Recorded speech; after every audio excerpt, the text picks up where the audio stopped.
But more tangibly, the first thing I think needs to happen is they need to build a new city. And if you look into the Venus Project, this is one of the things they've advocated, to show people what could be if they wanted it to be. So you have everything self-sustaining. You have everything made out of the most prime materials. Granted, we're still going to have to do this within the monetary system, so there'd have to be a lot of financial backing to do it. But it would set this precedent to show, hey, this can be done. We can have an environment where there's virtually no waste. Everything's self-sustainable. So essentially we have to create an example to show the world what can be done, because most people have no idea what's really technically feasible. And the technology we have today is, technology is really our divinity, so to speak. It's what we have, it's what we create to make our lives easier.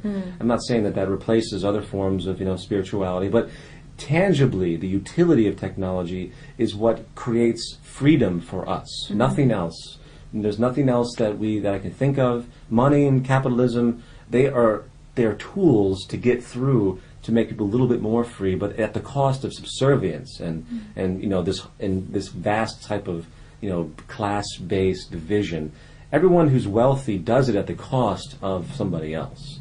Very simply, there's a balance to it, and there's many reasons for that. We need to eliminate that and get an environment designed where people actually live together and they begin to establish a different train of thought, a different consciousness, where we'll get to a point where people will, first of all, technology will be so advanced that there'll be no monotonous jobs. No one's behind a cash register. Well, there's no money, so there's no reason for that anyway.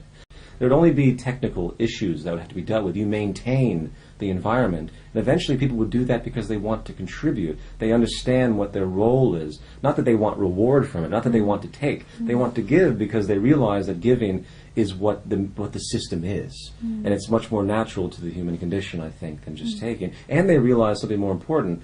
In this system, it's very primitive because the survival is associated with taking and advantage and getting a job and keeping it and manipulating the environment for your self-interest. That is only beneficial to a certain degree, and that's what we've seen because of the homelessness, because of the wars, because of the poverty, because of the disease epidemics that don't get any treatment, the death of millions of people in Africa that no one cares about.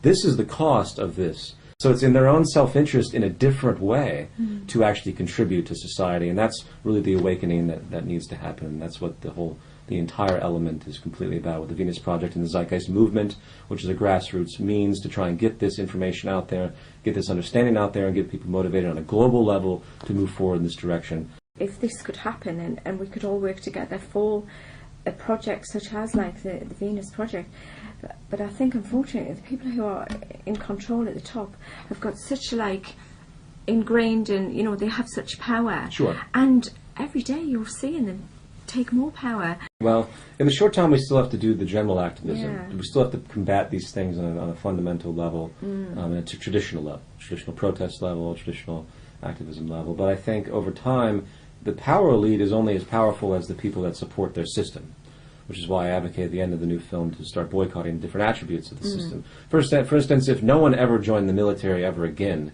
universally, there would be no war. If they didn't have the military, there would be no grounds for so many different things. They would have no means of control. Absolutely. And then the police would eventually go too. Awareness would shift in the human mind, where people that are police officers or military men would say, well, wait a minute, why am I supporting the system when I realize in the long run I'm actually hurting myself? And others, your family and people are close to you, yeah. Of course. Because who are you fighting against? We're all walking around on the same planet. Right. And even more profoundly, there really is no they. I really believe. I mean, there are obviously they in a temporal sense. There's an arrogant group of people that have maintained power for long periods of time. They continue to do so. But we still support that. There's really only us.